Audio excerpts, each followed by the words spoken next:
weren't you sitting in that seat earlier today? Yep. You were very observant. I must have never do anything wrong. With this group up here. Yes. Mark, you always take the best notes of anybody. All ready? All right. Good afternoon. How are you? Good, great. Great. Right. All right. Who are you? What classes do we have here today? What is that? Yay, PR research. Excellent. What else do we have here? That's it. Journalism. Journalism 200. Welcome. Any other classes? Oh, that's right. You're here for extra credit. Okay. Well, welcome so much. My name is Maureen Taylor. I direct the School of Advertising and Public Relations, and it's my honor today to facilitate this panel for you. You will see on your chairs that you have a copy of the program. This is called the credibility, right? Saying that you were indeed here, in case anybody asks. We have an evaluation form for you to mark at the end of the panel what you thought about the panel, and also to leave us some comments on the bottom of the sheet. You don't need to put your name on it. We'll collect them at the end. And then finally, we have a third piece of information from the Police Advisory and Review Committee. This is actually a very interesting document, so give it a look as well. This panel will last from 3:30 to 4:30 today, and I'm expecting you to participate. So the title of our panel is called Marginalized Populations and the Justice System. And I want to acknowledge the people who helped me organize this panel. Alice Wirth, who is actually the organizer of the entire Diversity Inclusion Week, and Josh Melendez, who is a student in the College of Engineering. And I'm so fortunate to have these panelists today. This is they're all great panels, but this is an amazing panel because the people we have on this have such great experience in the legal and in the law enforcement system. So I'm going to start putting this in alphabetical order. The first person I'd like to introduce is John Gill, who is the former United States Attorney and retired Special Counsel for the Knox County DA's office. Is that correct? Excellent. Welcome, John. Next to John is Professor Joy Radice, who is Director and Associate Professor of the UT Legal Clinic. Did you know that we had a legal clinic here on campus? Well, now you do. Excellent. On the very end, we have Clarence Vaughn, who is the Executive Director of the Knoxville Police Advisory Committee and the gentleman who brought this information guide to you. And last but not least, right, sitting first but introduced last, is Julian Wright, who is in the UT Admissions Counselor, and he's also the Assistant Director of the Diversity Student Leadership Society, which plays a really important role in organizing this event. So I'm going to get you talking first. So let's start. I want you to put your Imagine caps on just for a minute. Imagine that you are driving a friend's car. Has anyone here ever borrowed a friend's car? And how many of you brought it back with a scratch? more than you're willing to admit. Imagine that you are driving a friend's car down the street, exceeding the speed limit by 7 miles an hour. So you are essentially going about 32 miles an hour in a 25-mile-an-hour zone. And you see a police car hidden behind the trees. Quick, what's your first thought? And know that that's your first action, right? Okay. What's your first thought? And remember, we're being recorded. Yikes, good answer. Yikes. What else? What else are you thinking? Break. Break. Oh, other foot. No wonder. All right, so the first thing you say is, oh my gosh, yikes, or something else. What do you do as a driver? What's the first thing that you do as a driver? You hit the brakes really hard, right? So hard the car behind you might almost hit you. And what if you are a passenger in that car? What do you say to the driver? There's a cop, right? Dude, there's a cop up there, slow down. What else do you think? What else do you think, or what else do you say, or what else do you do? The driver is speeding 7 miles over the speed limit. Well, actually, the answer is that it depends on who you are and where you are, what you might say and what you might think, because people from different backgrounds will react and think differently. So let's go into one more scenario. Let's imagine that you were pulled over, that you were searched, and that you were given a citation to appear in court, which is quite rare, by the way. But let's just go down that alley for a minute, right? What are your expectations of the legal system now that you are in front of a judge? Who do you bring with you to court, and how do you prepare to address that you were in a car speeding 7 miles over the speed limit?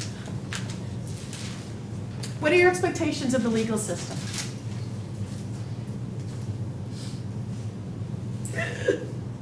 Do you expect it to be fair? Yes, right? Okay. Who would you bring with you to the court?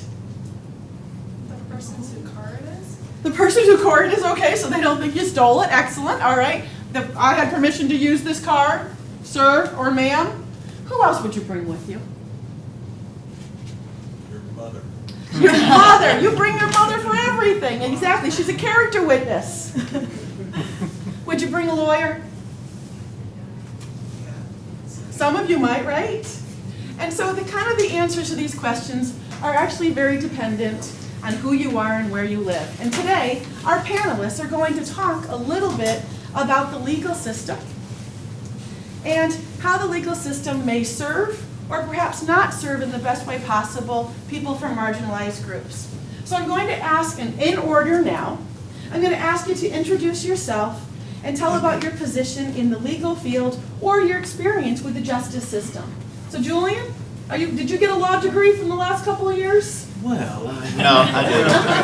I'm a homegrown communications graduate, right. So I majored in journalism. But I know everybody was wondering, well, what's he doing up here with these guys and this lady?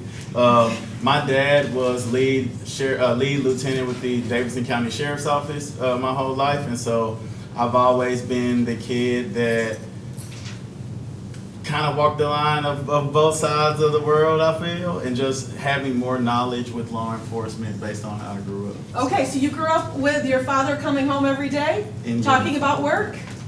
All right. And he told you better not get in trouble? Yeah, Yeah? essentially. And did you? No, I have not been to the big house, so that's Okay. all right. I'm proud. Very proud. Well, it's a big group between a little bit of trouble and the big house. All right, excellent. Thank you, Julian. Mr. Gill. Okay, I started my career as an FBI agent in New York City chasing the mafia.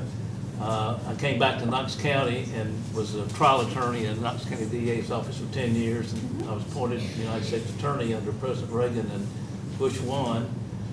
And then after that, after a short time in private practice, I went back as special counsel to the DA's office, which basically was running the office on a day-to-day basis and working on policy. And I actually worked and still do work statewide with prosecutors across the state on various legal and ethical issues. Excellent. And you are often cited in the media. Not as much as I used to be. You used Which to is be. good. I put your name in and you're just like, and then your title and your name and all of the answers. All right, excellent. Thank you for being on this panel. Professor Radice. So I am the director of the UT Legal Clinic, and so most of you did not raise your hand that you knew that there was a legal clinic on campus. So across the street, we have a full legal office for people who can't afford legal representation on their own. So we do anything from representing juveniles in delinquency cases to adults in general sessions court to housing cases, wills cases, and it's for folks who, when you ask the question of what would you do and who would you bring, I think a lot of people who are my clients wouldn't think they could bring a lawyer because money depends on whether or not you could bring a lawyer, and they just simply, rates for attorneys are just so high they couldn't afford it. And so at the legal clinic, our students, attorneys, work under faculty supervision to help these individuals, and so they get their first case, and it's one of the most rewarding jobs I've ever had. But before that, I was working in New York City where I was a public defender, and I think we all have a police connection because part of what drove me to become a public defender was that my dad was a New York City cop, and so I too got to see kind of both sides of the story, and I realized that there were systemic issues with policing that were things that I wanted to confront and address as a lawyer. Excellent, thank you. Excellent. Mr. Vaughn. Yes, good afternoon. My name is Clarence Vaughn. I serve as the executive director for our civilian oversight agency. It's called the Police Advisory and Review Committee and it serves the city of Knoxville. And actually, last week we celebrated 20 years of serving the city. Started in September 22nd, 1998. So we served under the mayor's office, city mayor, Mayor Madeleine O'Hara, and I worked directly with our chief of police for the Knoxville Police Department, Chief Eve Thomas, Internal Affairs Unit. So civilian oversight, most people say, what is civilian oversight? So you guys, by a show of hands, who knows the name of Rodney King, by the show of hands? I ask that every time I come to UT, like only 20 people. Okay, some more people ask. So if you know about the case of Rodney King, that changed a lot of what these guys do when it comes from a legal standpoint, but it also comes from a civilian standpoint of how law enforcement has oversight. Oversight can be the Internal Affairs, can be FBI, also can be the Department of Justice. But during that time, what they made it was a consent decree by the Department of Justice to have mayors accountable, sheriffs accountable, police chiefs accountable to how law enforcement interact with all communities, but also when it comes to use of force. So that same situation happened in Knoxville back in 1998, where there were 3 African-American males killed while in police custody or involved in interaction with police. And this community organization was formed during that time. So also related to Julian, my dad also worked for the sheriff's office. I'm from Fort Lauderdale, Florida. I've been in Knoxville 13 years. My wife graduated from UT, so I'm not a Florida, I'm not going to. But so he wasn't. He worked. Sore spot. Yeah, he worked with the Broward Sheriff's Office for 34 years, so I have that connection similar to you as well from having that working in that department. So glad to be here and answer any questions you may have. Excellent. So I'm actually going to start down with Mr. Vaughn. So do you think that the justice system treats people from diverse backgrounds differently? It's a very complex question, but just from my experience, again, I don't work in the justice system, nor am I law enforcement. I'm a civilian. Working for the city of Knoxville. You guys are all still city of Knoxville, even though you're UT students. You still interact with us as city people. I would say this from my experience, I have seen some unfair treatments. I'm very thankful to know Mr. Mark Stevens with the Public Defender's Office, the Community Law Office, and also even though our District Attorney, Sean Allen. And there's different things that take place, depending on what type of case, what type of incident, when you look at the different types of plea deals. But from my experience, because we deal with the community and the citizens directly, it's making sure that the citizen and individual is knowledgeable. It has the knowledge and also inform themselves of what powers they have. Knowing that you guys even have the legal counsel or something like this on UT University is very, very helpful because you can go in with a clear mindset. A lot of times I feel like in our situation, what I see is that people are not knowledgeable of what's available through the laws that they can have to fight for them. Versus more of what's coming against them. So they may take a plea deal if it's a small minor offense and that leads to other things. So I think education is important. I think that is definitely a lot of unfair practices that take place, but the person has to be equipped and we have to make sure that you continue to do things that you're doing here today to make sure that information is shared. But there are unfair practices in the justice system that impact many communities, especially the African American community. Professor Radice, what about your thoughts on the system? How does the legal system address diversity? I agree with Mr. Vaughn that it is a complicated question, but I think that that's what we're at universities to study, complicated questions so we can get to the root causes. And so first and foremost, I think that when we look at the criminal justice system, it is disproportionately people of color. And when you even look at, so I pulled some statistics for Tennessee. In 2010, the highest bar graph on this chart of 2,000 out of 100,000 individuals are Black individuals who have been incarcerated or were incarcerated in 2010.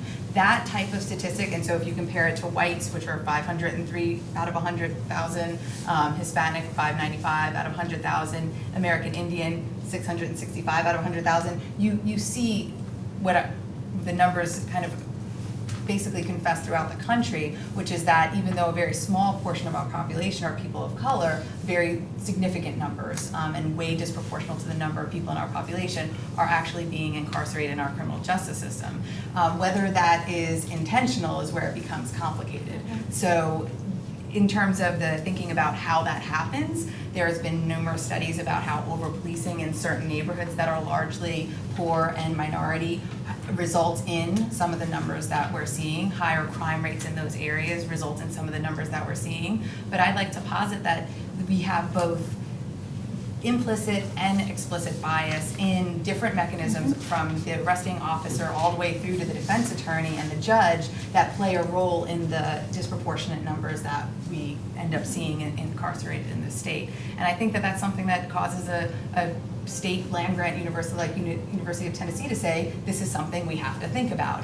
And so one of the things that I spend a lot of time studying is the invisible portion of that system. So when folks have a criminal record, 10 years ago, folks with a criminal record, you needed to get fingerprints, social security numbers, sometimes even pay significant amounts to get somebody's criminal history. Today, if you put in Joy Radice into you Google Joy Radice, you will get some 50-odd private companies that pull up criminal, not the arrests, but private companies, John, that actually purport to have legitimate data. I also always ask my criminal law students, how many of you have done some type of background check on a boyfriend or girlfriend, a potential babysitter? Most of the time, half of my students raise their hand, I'm not kidding, saying that they use these private companies. These didn't exist. Cities and states didn't weren't paid to give records in the 12 years ago the same way they are now. And so because criminal records have become kind of a permanent record,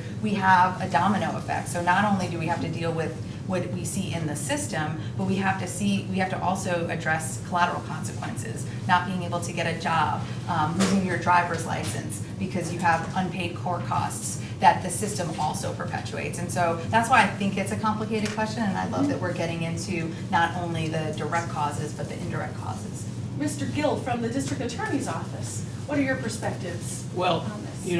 one of the big things about when you come in contact with the criminal justice system, usually first the police officer, it depends on the officer. May depend on how he's feeling that day. And some officers, as a matter of course, are very stern in a way that you're not used to, and it takes you back, and you think you may be being treated differently, but that may be the way the officer treats everybody. On the other hand, you may have an officer that he thinks you're connected to somebody, and these are human beings out there. And they may say, I don't want to ruffle feathers there, I'm just gonna give you a warning and let you go. Or he may be in a hurry that day to get back to the office, he's gonna give you warning. I mean, there's a lot of factors that occur right there from the front. One thing about the apparent involvement of the criminal justice system with people in minority communities is people of color are the victims of more crime, more violent crime in particular. And violent crime is the biggest by far. A lot of people think it's drug crimes, but it's not. Violent crimes by far is the biggest reason for incarceration. And therefore the police are in neighborhoods of color. That has a lot to do with poverty and other social issues. And so but they're there because that's where the crime occurs. Now, so if the officer is going to act improperly, he's going to probably act improperly there. He might act improperly in a white neighborhood, and a poor white neighborhood particularly may have the same problems as a poor black neighborhood. So these are, Joy and I talked about this yesterday. We all come from such a different point of view and are trying to accomplish within the system specific things. It sometimes makes it difficult for us to deal with that. But the prosecutors want the police to act as properly as possible because that makes our job a whole lot easier. Sure. Excellent. And your point is marginalized community, it's not just race, right. It's also economic status as well. And of course, So I don't rural, want to say urban- that the prosecutor in court that day is feeling good or feeling bad or has issues or has biases, that doesn't happen in fact. Sure. I'm not saying we're all human. Defense attorney, right? The judge, these are all humans in a system that. Excellent. Thank you. Mr. Wright. Definitely want to agree and piggyback, but more so focus on, I think that it comes from a lack of connectivity sometimes, relatability, empathy, comfortability in certain environments or around certain ethnic groups. And I think to be simple so we can proceed is just the more that we are becoming comfortable with one another outside of our uniforms, outside of our own comfort zones, that it makes it easier to look beyond ourselves when we're dealing with certain legal or law issues. And how would that happen? with people just literally becoming comfortable being uncomfortable. But that is an individual thing. It's not, hey, we're all gonna put our hands in it, yell team, and now we're all together. It's literally waking up and taking that individual step of, okay, I might think this way about these certain people, or I might have been taught these things about these certain people, but that doesn't mean that that stigma is gonna stick in this specific situation or this specific lawful situation. All right, so I'm gonna go to our two lawyers for a second here. Do you believe or feel that the criminal justice system is biased in favor or against certain groups? And it doesn't just have to be race, it could be economic class, it could be rural, urban, and how, start there. So I want to start to answer that question by piggybacking off of what Julian said. We had a joint venture of running a Saturday court in last October in Knoxville, where we were going to help people waive court costs and help people expunge their records. And the way that endeavor with the legal clinic started is that we started working with a community group called Community Step Up. And it was a group of individuals who were predominantly from African American neighborhoods in Knoxville who said, we need to do something for individuals with criminal histories because they can't get jobs, they can't get their voting rights back, and how can we work with them? So as a lawyer, I was going in to just do the legal stuff, right? Like that was what my goal was, and to get the DA's office and the clerk's office all on board with the judge so that we could do something on a Saturday morning court. But I didn't totally appreciate until we worked together for 6 months exactly what drove Community Step Up to really want this court so badly. And it was because the communities that the individuals came from who were part of this group really felt like an enormous distrust with the criminal justice system, and specifically the courtroom. Because one of the answers that is very common when you want to have your criminal record responded to, the DEA's office has a place every week in the courthouse that you can go to get help. Individuals were frightened to even step back into a courtroom that had created distrust, that had created anxiety, that had essentially derailed their life and played a role in derailing their life in some way. And so what I learned from working with somebody on a group with a really hard problem and like being honest about what motivated us to do it is that each of us were coming to it from a really different human perspective, but that taking something outside of the courtroom and bringing it into a community that has had such strife with law enforcement began to build and bond and mend some real disjointedness that I didn't even understand existed when I was representing my clients. And so I just think that in thinking about does the disproportionate impact exist, I think it does, but I think more importantly it's perceived to exist by communities of color and communities that don't have that don't have the level of wealth that people in West Knoxville do. And that level of distrust has a domino effect on the way we think about a system that is supposed to help, supposed to actually do justice. Mr. Gill? Of course, the first thing is, if you've got a lawyer, Yes. you kind of relax. This lawyer knows what's going on. You don't have to know what's going on. The lawyer will tell you, and so that makes it easier. You hire somebody for you. If you're indigent or you can't afford a lawyer, you've got to come to the court system first by yourself. And you may come into a courtroom with about 3 times as many people that are in the room. And they're going up and talking to a judge. Nobody else can really hear. Their judge is talking real fast. It's, this is a totally different kind of setting and subject.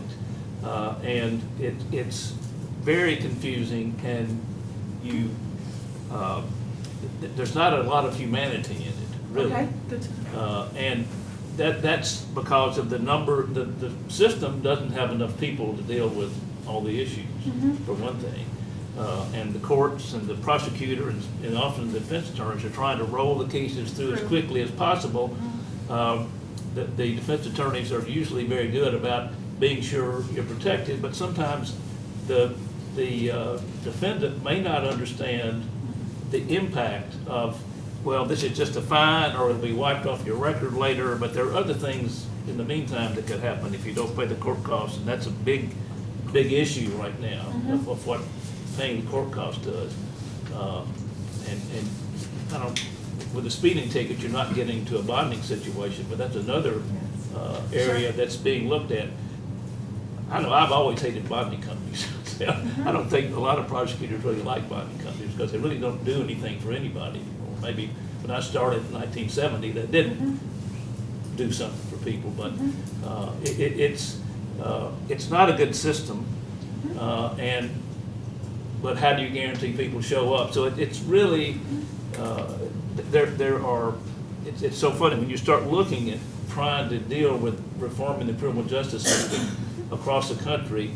People are coming from every different direction, and the magic bullet that people thought about, like getting rid of the bonding system. Now they're seeing problems about how that works. Right. And I would say that if there are players that need to be bigger players than it is the judges. Right. They do not. Some places they do, but generally they don't really want to take a leadership role, and they're like the father or mother of all the kids. The legal system. The feuding kids. Do you know what bonding is? When he says That's bonding? where you have to, if you're charged with a crime, Not right. that could send you to jail. Before you're even convicted, you will usually have to pay a bond, maybe $500, maybe $1,000, whatever. You usually pay a bonding company 10% of that amount to get you, of whatever the bond is, to get you out. You don't get that money back; that's gone. And if you don't come to court, you could have your bond revoked. You could be put in jail just because you're on bond. It's a system that continues to pull you in. It's like kind of like quicksand sometimes. That's It the is. domino effect that I was referring to. I've had clients that bail was set and they couldn't make bond, but they had kids and they were the sole provider of their children, and so they wanted to take a plea because they wanted to be released, or they had a job and they didn't want to lose their job. And so I think that is a huge, the costs and fees associated with the system for people who are indigent create a huge barrier that makes it really different if you're rich or poor. Right. Mr. Vaughn, what ways can people from marginalized groups, again, it can be economic, it could be rural, urban, how can they ensure that they're treated more fairly in the criminal justice system? Well, I want to say specifically about the criminal justice system. I think having something like civilian oversight shows that city government, especially the city of Knoxville, wants to be transparent, and also it really gives a pulse of how community feel about the Knoxville Police Department or law enforcement officers. There's over 250 plus entities similar to what we have in the city of Knoxville, and the state is only Knoxville and Memphis that have these entities. Oh. So I think for any community, not only marginalized, it can be any community, you have a voice. And I think having a voice is a sense of fairness. If you feel like you don't have a voice and you're muted, as was preferred, I think Mr. Gill said earlier, when you go to the courtroom, you don't have a lawyer to speak on your behalf. That's the same thing in life. You don't have anybody to speak on your behalf. It is a frightening situation when you have an engagement with a law enforcement officer that's not positive, or you may have a situation where you have to attend to a court by yourself. But I think the benefit, and I truly believe the benefit, is having the resources and knowing what those resources are. But having a voice would be strong. I think that levels a playing field, but also holds who needs to be accountable. I'd say that even if the officer is totally professional, it is not a pleasant experience for a person to be stopped by an officer. So then you're not going to feel happy about it regardless. No. Can you explain some of the resources that are available that the students could perhaps avail themselves to? Yeah, outside of what we do with the city, I mean, you definitely have stuff with the county. Of course, with Knox County Sheriff's Office, you have something called the Office of Professional Standards. So if you're out in Knox County territory, outside of the city limits, that's the same thing similar to the Internal Affairs Unit. So if you have an interaction with the Knox County Sheriff's Office that doesn't go well, you can call that Office of Professional Standards. You can Google it. Everybody probably use Google. The person there is Captain Will Smith. We also have the Community Law Office. I definitely speak with Mr. Mark Stevens on a regular basis. A lot of resources there. They also have social workers that work inside.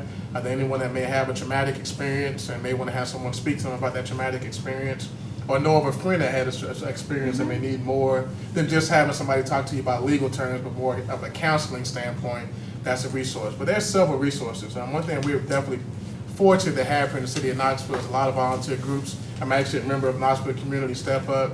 There's many others that are out there. to your reach and to your disposal. So I would say definitely get involved, even though you're a student. I'm a proud graduate of Florida A&M University. I also went to Syracuse University, but I remember during my time in college, I still made sure that as a student I was involved, whether it be a nonprofit group, because a lot of those nonprofit groups stretch past the city of Knoxville, wherever you guys may get jobs that have moved to. So I would encourage you to get involved and get more involved in a lot of these nonprofit efforts, even with organizations you may see up here, and you'll get more introduced to what resources we have. Excellent. Mr. Wright, I want you to go back to being a 14-year-old boy. And I want you to tell this audience the key or the most memorable message your father told you about interacting with law enforcement. And then I'm going to come to you. So it's time for participation, so get ready. That one for sure is an easy one. And that one is, it is not your job to argue with the police on the side of the road. It's your job to make it home, and we can argue with him in court. All right, say that again. That's a good one. In times of any arguments or anything, or debates or differences I felt with the police officer on the side of the road, my job was not to argue with them on the side of the road. My job was to make it home and for us to legally fight it in court. So your parents already had sort of instilled in you that they're a lawyer, somebody who's trained in this would be much better at it than you. And me going off on the All side. right, excellent. Anyone here have some memorable stories or lessons that your parents told you about dealing with law enforcement? They're all good kids, they didn't expect them to get in trouble. Well, and if they did, their mom was going to court with them. Come on, some memory, something that you were told. Yes. When I was little, we were on the way to go pick up my dad from the airport. He was flying back into town for work.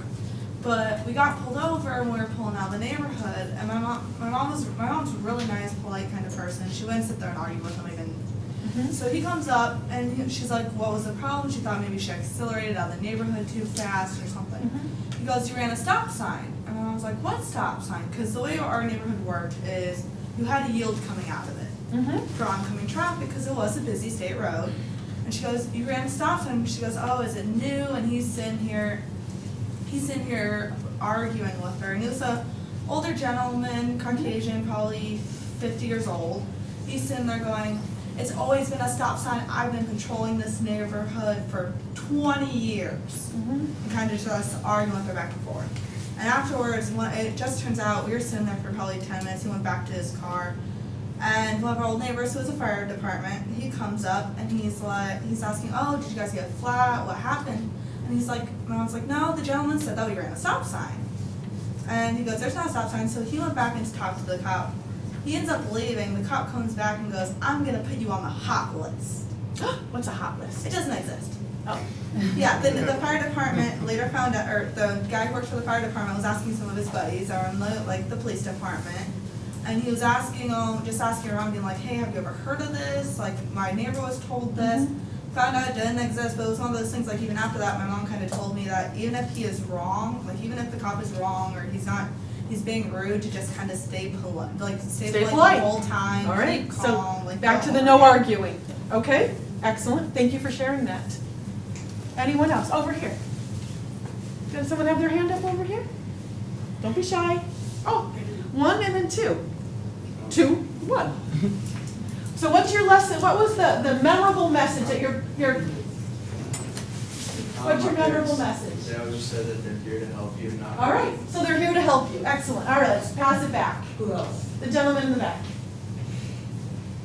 I just know my parents would tell me that you want to make sure you act like you have some type of sense. You just want to understand that they're trying to identify the threat level when they're dealing with you. And if you're, no matter what's going on, you're acting out of character or whatever, they don't know. They don't know who you are, your background. So you want to at least portray that you're not a threat, you have some sense, and that you guys can have a conversation.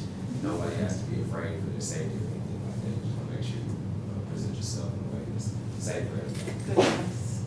Anyone else have memorable message from your parents? Excellent, right over here.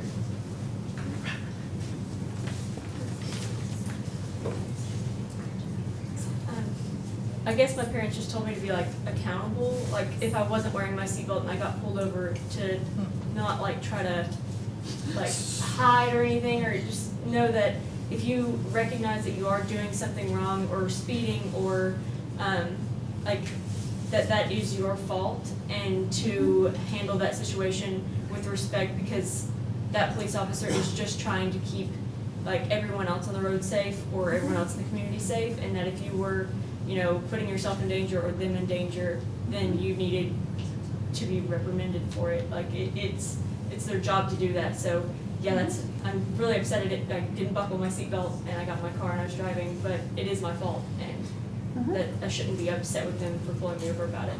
So Okay. just be polite and take it. All right, good lesson learned. Anyone else? Okay. I mean, we didn't really have these talks in my family that often until the police killings a lot, until it started happening a lot. Until my parents had to sit all four of us down because it was really tense in our house, and they told us to just be as respectful as possible. And if you're wrong, because we want you to come home alive. So those were the type of conversations that we've been having recently. And to piggyback really fast, another thing that I learned, which I felt like was very important, in empathy in our part of being face-to-face with law enforcement. My dad used to always say, how many times do y'all make me mad before I go to work? You need to think about that when you're dealing with police who probably have kids too. So just realizing that they are humans, like he said, and that he had to maybe deal with something before he got in the police car that day.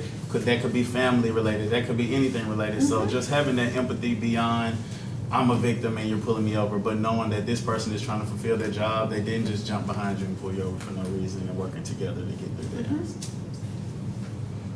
All right, excellent. Those are some good points.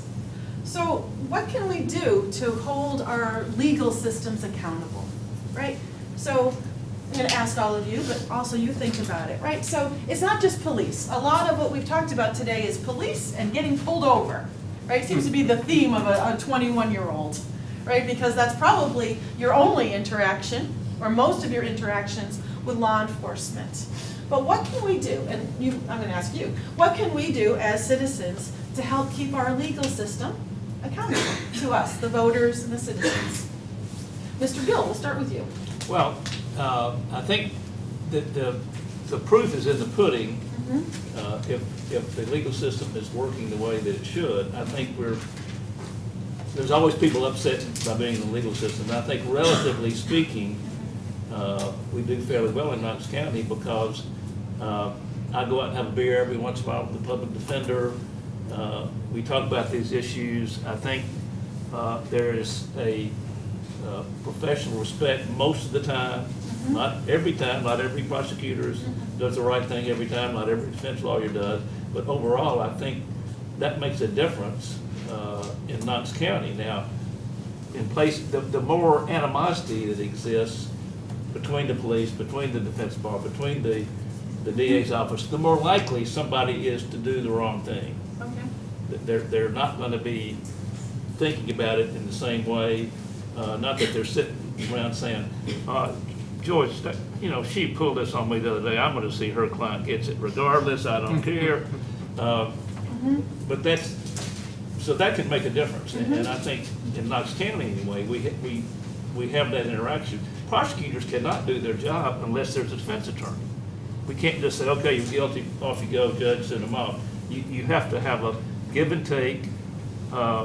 She can tell the prosecutor, look, I know they may have violated the law, but these are the consequences. This is why it will happen again. This is why you need to look at it a different way.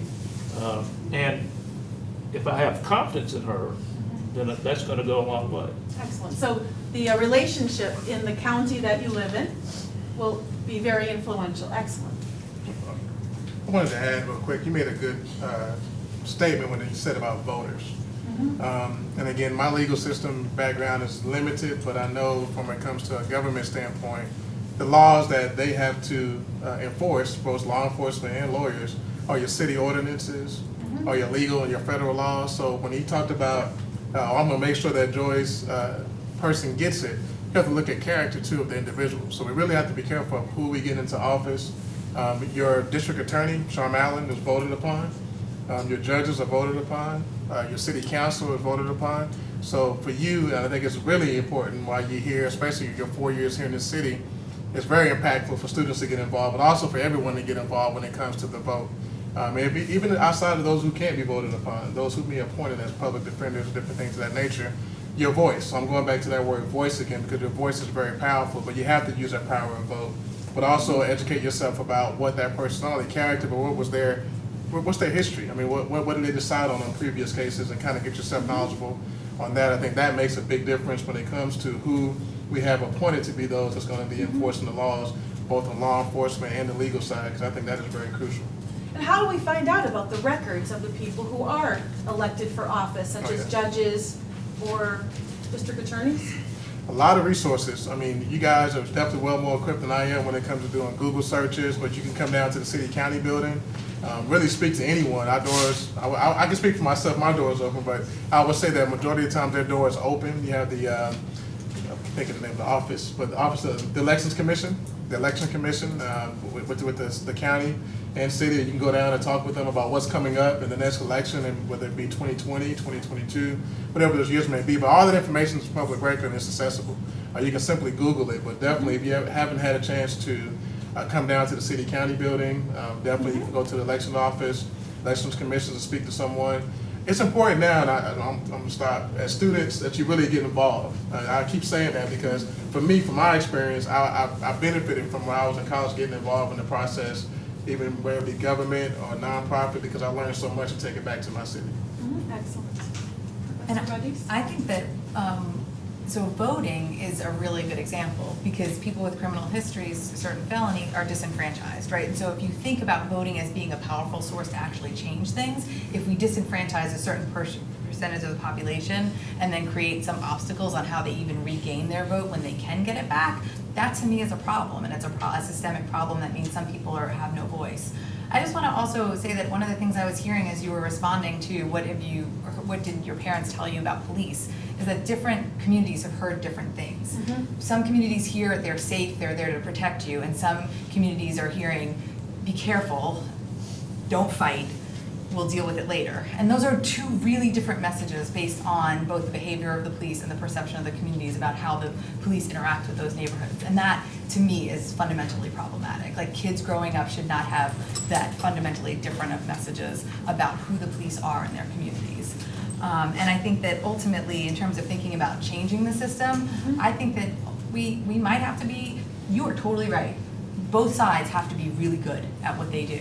But when you look at the role of the public defenders throughout the country and even throughout this state, especially in jurisdictions that don't have amazing offices like CLO, like Don Diener's office in Nashville, you actually begin to see a breakdown of that. And that is what worries me. When I started in New York City, my clients called us public pretenders. There's a reason they called us public pretenders. They thought we were a part of the system and we weren't there to actually represent them.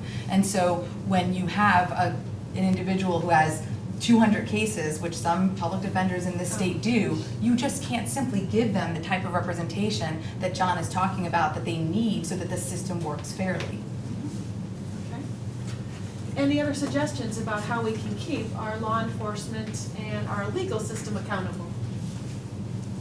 Even in my position, even though I'm not immediately associated with law enforcement, I still have a responsibility to educate those younger than me and encourage them to educate themselves when it comes to legalities or any laws associated with their county, their city, their state. There's so many levels of law that should be taught or that students should definitely learn about. If that was better implemented into early childhood education, high school, I think that would help a whole lot. Access is the biggest thing, access to that knowledge. Excellent. Has anyone here ever taken a class in sort of your rights, responsibilities, and the law? No? You know, I know the DA's office here has a program, the DA's, I can't remember what they call it, academy that let people can sign up for it and go through one night a week for several weeks and learn what that office does. I don't know if Mark has that or not, but. I'm not sure that Mark is under the DA's office, definitely did. Yeah. But that's one way you can do that. That'd be a great way. Any group that wants to hear from somebody from the Public Defender's Office or UT Law School or from the DA's office can get somebody to come and interact, and you shouldn't be. We were at a diversity program yesterday about dealing with all the different viewpoints from people coming from different points of view, and being able to listen. Being able to listen means that you've got to be willing to, be very respectful in an arrest situation, but you're in a situation where you're gathering evidence. I mean, I've got this problem, I've got that problem, tell me about this. I heard that this, what happened to this person didn't seem right. You know, interaction, and also you can, that way you can follow up on who you should be for, what positions you should advocate. There's a lot of confusion and misunderstanding about people, even people of goodwill that want to make the system work. I think for prosecutors, you want to do things that make crime go away, that reduce crime. And sometimes being hard on somebody and putting them in a situation they can't earn a living or whatever is not the way to do it. Excellent. It's counterproductive. It is. Well, it's time for your questions now. Yes, let's get you a microphone. All right, Chris, go get 'em. Nice and loud. Okay, cool. I heard a lot, I have to work, like, bear with me as I, like, try to answer the question.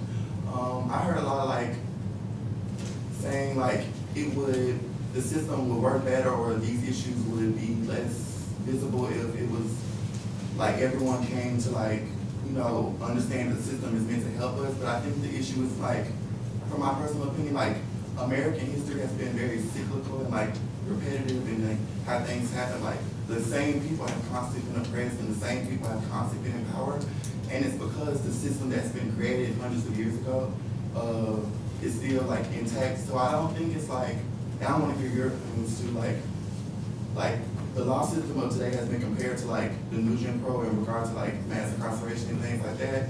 So I think, like, the problem isn't more so, like, us coming together. I think that is, like, something that could help, but, like, it's more so the system itself, and, like, it's not even, like, us coming together to where the system could work. If we came together and, like, the system worked perfectly, the issues are happening because, like, these people are able to do what they do because they have laws and regulations that allow them to do these things. So even if these people weren't racist, or these people, like, weren't being discriminatory towards people of color and things like that, it's more so because they know they have the ability, and they know they have the government backing them in, like, their decision making, so they can do whatever they want to do.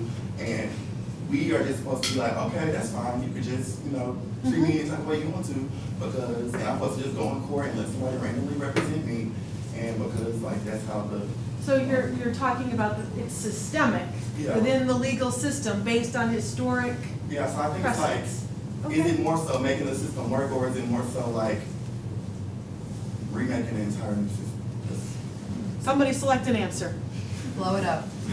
I mean, Blow it up. Michelle Alexander's book, The New Jim Crow, which I recommend to all of you, is basically the thesis that you just described. And I think that in terms of how this functions, I guess you are completely right in that we were talking about how we can do it better, but in order for these numbers to not look like this, the system has to be different. And we can make, other countries have done, we are the world's leader in putting Black and brown people in jail and in prison for very long periods of time. And so we can really fundamentally reconceive of it. Do I see that as a realistic goal? I'm scared that I don't. And then the question is what? Just electing another person is not going to do that. And so I'm looking to you as future leaders. These ideas start where you are. And your criminology department here at University of Tennessee is amazing. And we have people writing on issues that you're talking about. But one small example of that is so many of the things we count as misdemeanors, even some other states in this country don't call them misdemeanors. They're violations. They're like traffic tickets. They never actually create a criminal record. That in and of itself could divert a ton of people who, I heard what Mr. Gill said about people who commit violent crimes who are incarcerated, but the vast majority of people who have criminal convictions don't ever even serve time. They're small little mini misdemeanors that have a ripple effect. And I think we've talked about that domino effect. All right, so we have one for blow it up. I wanted to just make a comment. I think about human rights. It's not civil rights was a human rights in the human history. Because you made a good point about how things are cyclical and comes around with time. So I think when it comes to electing people, it's very important. It takes more than one individual. I'll keep charging you guys because even with the civil rights movement, it was people like yourselves around your age group that pushed that cause, even causes you have that's going on right now. But the reason that brings me to that is because you look at laws. Title VI, Civil Rights Act of 1964, how things can transition when you have a true movement. That's what I feel like it's going to take for the legal system to really have an impact and change. You look all across the country, it's really young voices that are really pushing and getting to those who are in power and really holding them accountable, and continue to hold them accountable. But I felt like the ball was dropped. The civil rights movement and those movements during that time did a lot, had a lot of accomplishments, but a lot of things still were left undone. So I felt like we still have a second round that needs to go when it comes to mass incarceration, when it comes to wages and everything else. But electing people is extremely important, but that's not the end. You have to make sure that you're continue to be that voice and hold people accountable. And those people being government officials, legal people, anyone else that's serving that role. Okay, so vote. I'll take a little slightly different Please. tack. I think we lock up more people than any other country in the world by far. And most of those are for violent crime. Now, I think we've gotten better on nonviolent crime, things that don't really hurt people, things that you can put behind you maybe, if you can put behind you, with the help of a good defense lawyer.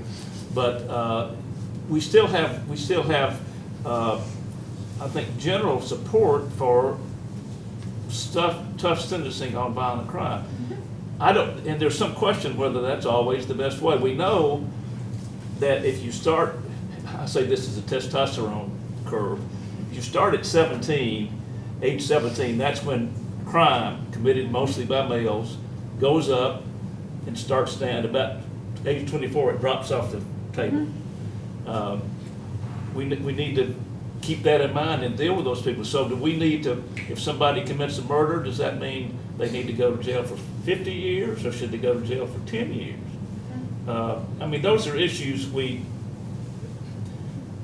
I think that these are hard to discuss. They're so subtle, they're hard to discuss in a public forum because you get people that aren't really well informed that react, oh, well, sure this, or oh, no, that. And we were talking about this yesterday, actually. We're on opposite sides of the courtroom, and sometimes that interferes with getting together to kind of agree on things that would work better. And it's, of course, it's an adversarial system, so that makes it tough. But there is a lot of ferment in the country right now about looking at all these different issues. We'll do some things that'll work, and we'll do some things that won't work. But we need to keep thinking about it. Thank you. Alice? Well, I had a concern. I think, Julie, you shared that a lot of the public defenders are overworked for this. And so my concern, you have statistics bearing out how many cases they win versus lose. Well, even the notion of win and lose is questionable because 90% of our cases throughout the country are plea bargained, right? Okay. So our traditional notion of what is a win at trial, an acquittal, is not even measured in the same way. And plea bargaining happens because of negotiations that happen between the prosecution and the defense. And so it's an interesting question because I think in an ideal world that plea bargaining would work out so that the punishment meets out the behavior. But I don't always think that that's. I'm concerned because for those who don't have the income and they take a public defender, are they giving them everything that they can to help them? And if it's not, are those citizens then the ones that end up behind the They get as much attention as probably the criminal case does by the prosecutor. But what the prosecutor's doing does not affect an individual. It's a different role. So I think they really, we get a case that's halfway made when it comes to the prosecutor. Joy's got to start out from scratch, and she's got to go into all kinds of other stuff that doesn't directly relate to the actual offense itself. There are all these other considerations you've got to bring in.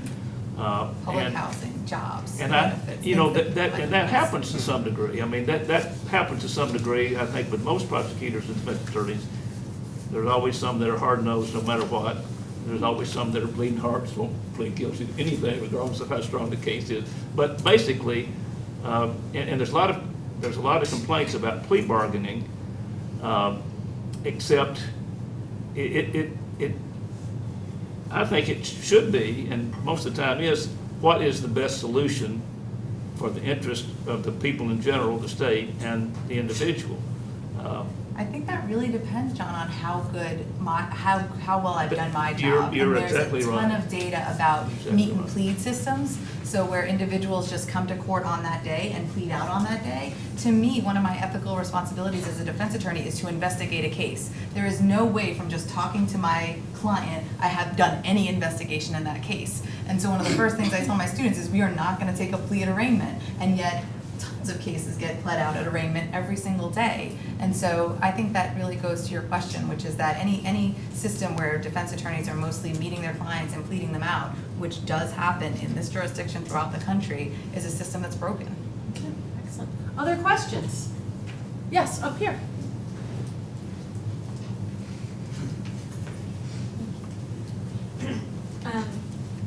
So honestly, coming into this today, I've always thought of, and because the justice system is a part of, you know, our overall like legislation and all of the stuff that happens in judicial and whatnot.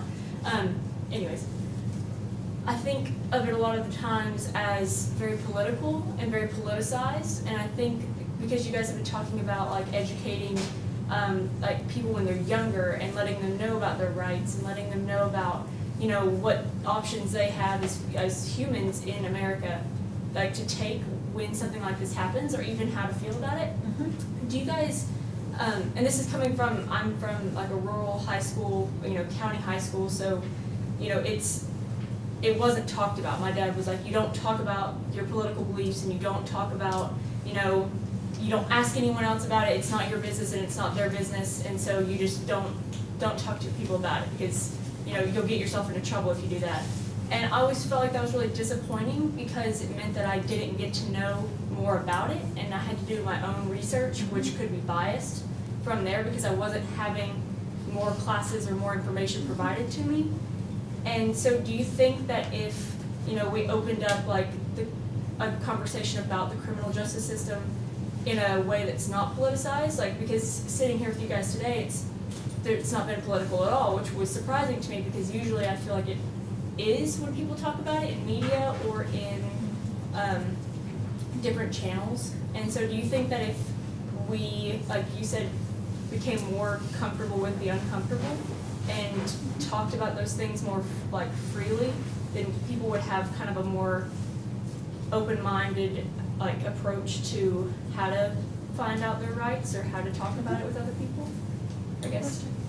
I definitely do. I think it's just, like I said, making that connection and keeping that connection. I know when I was little, I don't know how many of y'all did, but I went to like that DARE camp and Gray camp. So then at that time, police were nothing but superheroes to me, literally.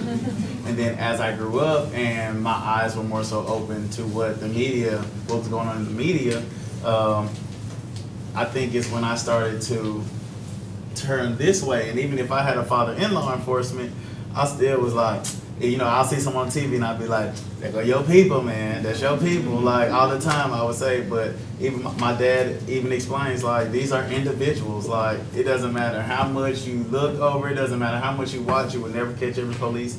And every police is not a bad cop. So those 2 or 3 bad officers gives the whole department a bad representation. And I think that's the bad part. I feel like that's the most unfortunate part about law enforcement, is that